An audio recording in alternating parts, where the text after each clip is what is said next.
Hello students, आज हम पढ़ेंगे reduction of the partial differential equation two the canonical form.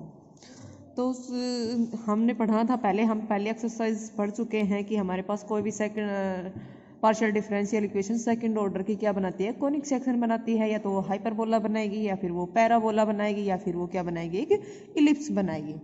तो वो पढ़ने से पहले हम उसका क्या पढ़ते हैं, थोड़ा वर्किंग रूल पढ़ते हैं। Working rule for reduction to the canonical form. तो first step, write the given equation in the standard form. पहले इक्वेशन को हम जो स्टैंडर्ड फॉर्म हमारी थी उसके अंदर इक्वेशन को लिखेंगे। क्या थी हमारे पास, R R plus S S plus T T plus का F of X Y Z P Q is equal to 0। यहाँ से हमने पढ़ा था ये जो इक्वेशन हमारी ये क्या बनाएगी, या तो हाइपरबोला बनेगी या फिर पैराबोला बनेगी या फिर इलिप्स बनेगी। तो हम वो कैसे फाइंड आउट किया था हमने, एस स्क्वायर माइनस का 4rt को देखें, अगर वो क्या है ग्रेटर देन 0 है तो वो क्या बनेगी, हाइपरबोला बनेगी। अगर एस स्क्वायर माइनस 4r2 की वैल्यू 0 के इक्वल है तो वो क्या बनेगी, पैराबोलिक बनेगी। अगर वो एस स्क्वायर माइनस का 4rt की वैल्यू लेस देन 0 है तो वो क्या बनेगी, एक इलिप्टिक बनेगी। उसके बाद स्टेप सेकंड, ये कॉनिक सेक्शन हमें पता चलने के बाद हम क्या करेंगे, राइट द क्वाड्रेटिक इक्वेशन। उसकी हम क्या लिखेंगे, क्वाड्रेटिक इक्वेशन जो क्या रहेगी, R lambda square plus S lambda plus T is equal to 0। R S T की वैल्यू हम कहाँ से फाइंड आउट कर लेंगे, इस स्टैंडर्ड इक्वेशन से।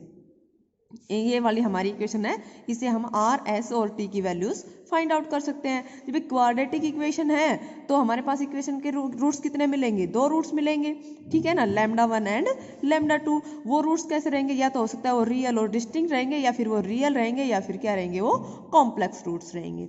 नाउ स्टेप थर्ड पे चलेंगे। फिर उसके बाद जो रूट्स आने के बाद हम क्या लिखेंगे, consider the equation. 2 equations consider करेंगे। पहले क्या रहेगी, dy by D x plus का lambda 1, where lambda 1 is the root of the quadratic equation, and dy by D x plus का लैम्डा 2 इज इक्वल टू 0। जो दूसरा रूट था उसको पुट कर देंगे यहाँ पर। ऑन सॉल्विंग इनको इंटीग्रेट करके इन दोनों इक्वेशंस का क्या फाइंड आउट कर लेंगे, सॉल्यूशन। और हमें पता है इंटीग्रेशन किसके इक्वल, उसकी वैल्यू क्या आएगी, उनको f1 xy मान लो इसका सॉल्यूशन आएगा, उसको हम कांस्टेंट के इक्वल आएगा।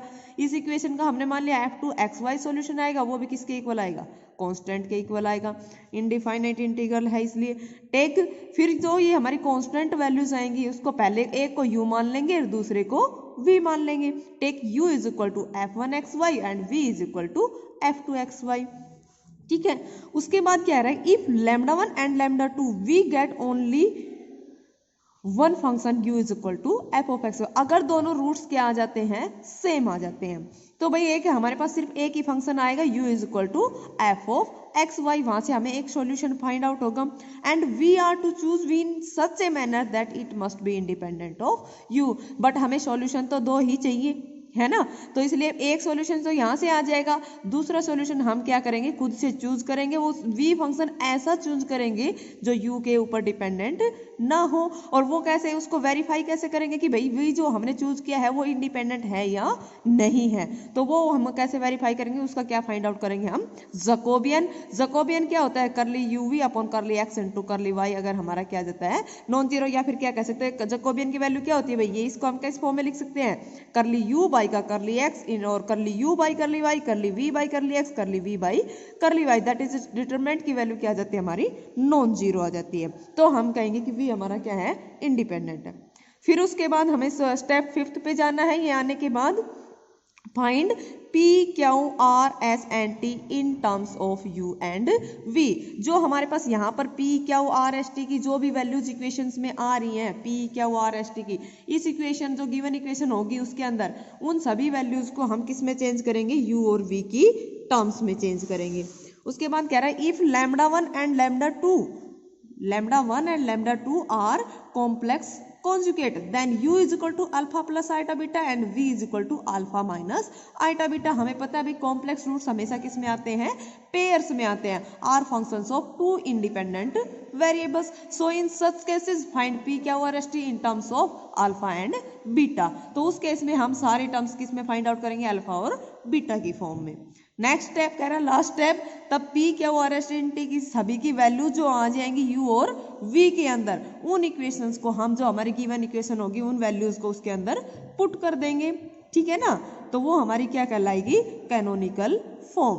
अब हम जैसे फर्स्ट एग्जांपल करते हैं, reduction of hyperbolic equation two it's canonical form. पहला मेथड करते हैं कि अगर हमारे पास जो सेकंड डिग्री इक्वेशन है उसका कॉनिक सेक्शन क्या गिवन है, हाइपरबोला है, तो उसको हम कैनोनिकल फॉर्म में कैसे कन्वर्ट करेंगे। कैनोनिकल फॉर्म होती क्या है भाई कि कोई भी हमारे पास पार्शियल डिफरेंशियल इक्वेशन टू ए मोर सिंपलर फॉर्म, अगर हम उस कोई भी पार्शियल डिफरेंशियल इक्वेशन है उसको हम कन्वर्ट कर देते हैं कि सिंपल फॉर्म के अंदर by changing of the independent variables, उसके इंडिपेंडेंट वेरिएबल्स में चेंज करके। तो देखो, reduction of hyperbolic equation two it's canonical form. हमने मान लिया एक इक्वेशन कर ली 2z बाई कर ली एक्स स्क्वायर माइनस का 5 कर ली 2z बाई कर ली एक्स इंटू कर ली वाई प्लस का 6 इंटू कर ली 2z अपॉन कर ली y is equal to 0। Right this in standard form. पहले हम इसको किस फॉर्म में लिखेंगे, स्टैंडर्ड फॉर्म में लिखेंगे। हमें पता है, हम पहले पढ़ चुके हैं, कर ली 2z बाई कर ली एक्स स्क्वायर किसकी वैल्यू थी, स्मॉल r की वैल्यू थी। कर ली 2z बाई कर ली एक्स इंटू कर ली वाई किसकी वैल्यू थी, स्मॉल s की वैल्यू थी। और कर ली 2z बाई कर ली वाई किसकी वैल्यू थी, t की वैल्यू थी। तो क्या हो गया, ये r माइनस का 5s plus 6t is equal to 0। अब हम इसको क्या करेंगे, कंपेयर करेंगे किसके साथ, स्टैंडर्ड इक्वेशन के साथ। स्टैंडर्ड इक्वेशन क्या थी हमारी, r प्लस का s प्लस t प्लस का f of x y z p क्या इज इक्वल टू 0। यहां से capital R is equal to कितना आ जाएगा 1, capital S is equal to minus का 5 and capital T is equal to 6। ठीक है ना। अब फिर उसके बाद हमने क्या कहा था कि भाई हम पहले तो चेक करेंगे कि हमारी इक्वेशन क्या कौन सा कोनिक बना रही है, तो उसके लिए हमें क्या फाइंड आउट करना है, s स्क्वायर माइनस का 4rt। तो s की वैल्यू कितनी है, माइनस का 5 का होल स्क्वायर माइनस का r 4 इंटू आर की वैल्यू कितनी है 1 इंटू टी की वैल्यू कितनी है 6। तो एस स्क्वायर माइनस का 4rt कितना आया 1 के इक्वल आया, जो कि हमारा ग्रेटर देन 0 है। तो हमारे पास हमारी इक्वेशन क्या बनी भाई, एक कॉनिक सेक्शन कौन सा बनाएगा, एक हाइपरबोला बनाएगा। वैसे अब हम देख सकते हैं अगर हमारे पास डिस्क्रिमिनेंट ग्रेटर देन 0 होता है तो हमें पता है रूट्स कैसे होते हैं, रियल और डिस्टिंक्ट होते हैं। लेस देन 0 हो तो रूट्स कैसे होते हैं, इमेजिनरी होते हैं। और इज इक्वल टू 0 हो तो डिस्क्रिमिनेंट रूट्स कैसे होते हैं, रियल एंड इक्वल। तो अब हमारे पास ये एक हाइपरबोला बन गया। उसके बाद थर्ड स्टेप क्या था भाई, हाइपरबोला बनने के बाद हम क्या करेंगे, क्वाड्रेटिक इक्वेशन लिखेंगे। तो हमने लिखी quadratic equation, so we write the quadratic equation r lambda square plus s lambda plus t is equal to 0। तो r की वैल्यू कितनी थी 1, तो लैम्डा स्क्वायर, s की वैल्यू कितनी थी माइनस का 5, तो माइनस का 5 लैम्डा प्लस t की वैल्यू कितनी थी हमारे पास 6 इज इक्वल टू 0। फिर हम क्या फाइंड आउट करेंगे, हमने पढ़ा था लैम्डा 1 और लैम्डा 2 दो रूट्स आएंगे, तो इसके हम फाइंड आउट कर देंगे roots by factor method find out कर दिया। लैम्डा इज इक्वल टू कितना है हमारे पास 2 और 3। नाउ उसके बाद हमारे पास स्टेप क्या था कि हम क्या लिखेंगे, कंसिडर द टू इक्वेशंस, दो इक्वेशंस को लिखेंगे हम। पहली क्या थी dy by D x plus lambda 1 is equal to 0 and second क्या थी dy by D x plus lambda 2 is equal to 0। किसी को भी 2 और 3 दो रूट्स आए हैं, किसी को भी लैम्डा 1 मान लो, किसी को भी लैम्डा 2 मान लो, कोई फर्क नहीं पड़ता है। तो हमने माना लैम्डा 1 की वैल्यू 2 है, then dy by D x plus 2 is equal to 0 and dy by D x plus 3 is equal to 0। दोनों इक्वेशन, इन इक्वेशंस को वेरिएबल सेपरेशन कर देंगे, सोल्व करना है हमें। सो वेरिएबल सेपरेबल किया, उसके बाद दोनों साइड से ऑन इंटीग्रेशन किया तो भाई क्या आ जाएगा, dy का तो y 2 इंटू डी एक्स का कितना हो जाएगा 2x, और वो किसके इक्वल आएगा इंटीग्रेशन कांस्टेंट c के इक्वल। ऐसे हमारे पास इधर कर लेंगे हम y और 3 इंटू डी एक्स का कितना हो जाएगा 3x, और वो किसके इक्वल आएगा कांस्टेंट c के इक्वल। नाउ हमने कहा था जो कांस्टेंट है उनको हम क्या मानेंगे u और v, तो y plus 2x is equal to कितना हो जाएगा u and y plus 3x is equal to हमने मान लिया कांस्टेंट v है। नाउ उसके बाद हमारे पास क्या कह रहे थे कि भाई हमारे पास u और v की जो वैल्यूज आने के बाद जितने भी हमारे पास p Q r s t थे उनको हम किस में कन्वर्ट करेंगे, u और v की फॉर्म में कन्वर्ट करेंगे, p क्या r s t की वैल्यूज। अब p हमारे पास क्या होता है हमें पता है करली z बाई करली x, तो हम इसको पहले कन्वर्ट करेंगे क्या, बट u ये हमारे पास फंक्शन किसका है, u और v फंक्शन किसके हैं, x के और y के, ये भी x का और y का। तो अब हम इनको किस में चेंज करना है हमें, u में और v में। तो बाई चेन रूल लगा देंगे, इसको हम कैसे लिख सकते हैं, करली z by curly u into करली u by curly x plus में कितना हो जाएगा करली z बाई करली v इंटू करली v बाई का करली x। नाउ प्लीज करली z by curly u by curly x कितना हो जाएगा भाई, u की वैल्यू कितनी है y प्लस का 2x, x के रेस्पेक्ट में करना है तो y की वैल्यू तो कितनी हो जाएगी 0 हो जाएगी और x की 2x का कितना हो जाएगा भाई 2, तो ये क्या हो गया 2 प्लस में करली z बाई करली v इंटू करली v बाई का करली x, v का x के रेस्पेक्ट में तो y तो क्या हो जाएगा कांस्टेंट 0 और 3x का कितना हो जाएगा 3, दैट इज करली z बाई करली x की वैल्यू कितनी आई करली z by curly u into 2 plus करली z बाई करली v इंटू 3, या फिर हम इसको कैसे लिख सकते हैं करली by curly x is equal to 2 into curly by curly u plus का 3 इंटू करली v करली बाई का करली v, क्योंकि कोफिशिएंट्स क्या है कांस्टेंट, अगर वेरिएबल हो तो हम इसको इस फॉर्म में नहीं लिख सकते हैं। ठीक है, ऐसे फिर किसकी वैल्यू फाइंड आउट करेंगे हम क्यू की वैल्यू फाइंड आउट करेंगे। क्यू क्या है हमारे पास करली z बाई करली y, इसके ऊपर भी हम वही लगाएंगे चेन रूल करली z by curly u into करली u by curly y plus करली z बाई करली v इंटू करली v by curly y। Now करली z बाई करली u ठीक है एज इट इज करली u बाई करली v।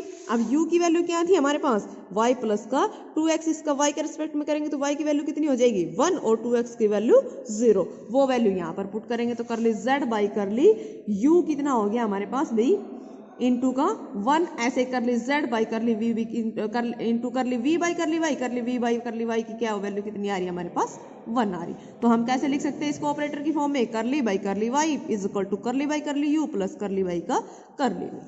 नाउ हमें चाहिए क्या हमारे पास क्या क्या है इक्वेशन में, इक्वेशन में क्या है भाई हमारी करली 2z by curly x square, करली 2z by curly x into करली y, करली 2z by curly y square. तो भाई यहाँ से करली z बाई करली x की वैल्यू आ गई, यहाँ से हमारे पास करली z बाई करली y की वैल्यू आ गई।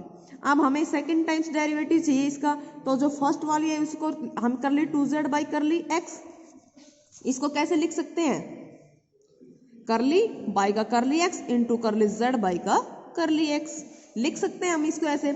नाउ करली बाई करली x की वैल्यू ऑलरेडी हमारे पास है ये रही, ठीक है, और करली z बाई करली x की वैल्यू भी हमारे पास ये रही, इन दोनों वैल्यूज को यहाँ पर पुट कर देंगे। ठीक है, ये हमने पुट कर दी और इनकी क्या कर दी मल्टीप्लीकेशन, तो ये वैल्यू आ गई। ऐसे हमें फिर क्या चाहिए करली 2z by curly x into करली y चाहिए, तो उसके लिए हमने क्या लिख सकते हैं हम उसको करली बाई का करली x इंटू करली z बाई करली y। अब हमारे पास करली बाई करली x की वैल्यू तो ये रही और करली z बाई करली y की वैल्यू हमारे पास करली z बाई करली y की वैल्यू ये रही, दोनों वैल्यूज को हम यहाँ पे क्या कर देंगे पुट कर देंगे इसके अंदर। ठीक है ना, ये पुट किया तो हमारे पास ये वैल्यू आ गई करली 2z by curly y square की, तो करली बाई करली u बाई करली बाई करली u की करली 2z by curly u square हो जाएगा, ऐसे करली 2 इंटू ये भी क्या हो जाएगा करली 2z बाई करली v स्क्वायर प्लस में कितना हो जाएगा करली 2z बाई का करली u इंटू का करली v। इनको सोल्व कर लेंगे फिर हमारे पास सभी की वैल्यूज आ गई जो जो हमें चाहिए था इक्वेशंस में। भाई करली 2z by curly x square की भी हमारे पास वैल्यू आ गई, करली 2z by curly x into करली y की वैल्यू आ गई, करली 2z by curly y square की वैल्यू आ गई। इन सभी वैल्यूज को जो हमारी गिवन इक्वेशन थी उसके अंदर हम क्या कर देंगे पुट कर देंगे। तो पुट किया, इक्वेशन क्या है हमारी भाई क्या है करली 2z by curly x square, तो करली 2z by curly x square की जगह हमें क्या पुट करना है ये वाली वैल्यू पुट करनी है, तो ये हमने लिख लिया का 4 इंटू करली 2z by curly u square, ये सारी वैल्यूज हमने लिख ली। फिर उसके बाद क्या कह रहे हैं माइनस का 5 इंटू करली 2z by curly x into करली y, तो माइनस का 5 इंटू करली 2z by curly x y square की वैल्यू कितनी हमारे पास ये आ रही है, तो ये वैल्यू हमने यहाँ पे पुट कर दी। उसके बाद हमें क्या चाहिए क्या कह रहे हैं 6 करली 2z by curly y square, तो 6 इंटू करली 2z by curly y square की वैल्यू हमारे पास ये रही, तो ये वाली वैल्यू हमने यहाँ पे पुट कर दी। पुट करके हम ये जो माइनस का 5 है इधर प्लस 6 है, इनको क्या कर देंगे अंदर मल्टीप्लाई कर देंगे। मल्टीप्लीकेशन के बाद हमारे पास ये वैल्यूज आई 4 इंटू करली 2z by curly u square plus 12 into करली 2z by curly u into करली v, जो हमारी टर्म्स आ रही हैं। अब इनमें जो टर्म्स कैंसिल आउट होती हैं उनको हम क्या कर देंगे कैंसिल आउट कर देंगे, जैसे 4 करली 2z by curly u square plus का 6 करली 2z by curly u square, total कितना हो गया 10 हो गया। यहाँ पर नेगेटिव का है 10 करली 2z by curly u square, ये दोनों क्या हो जाएंगे कैंसिल आउट हो जाएंगे।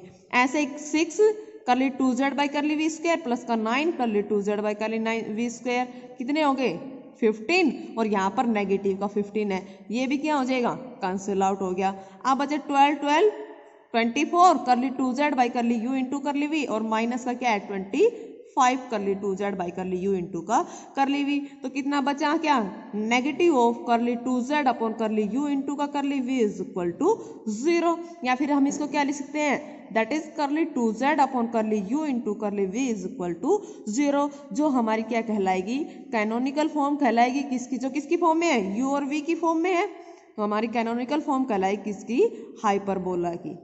और हमारे पास हाइपरबोला अगर बन रहा है तो उसकी कैनोनिकल फॉर्म इसी फॉर्म में आएगी, इसी तरह की आएगी, ना कि उसके अंदर करली 2z by curly u square मिलेगा या करली 2z बाई करली v स्क्वायर मिलेगा। Thank you so much.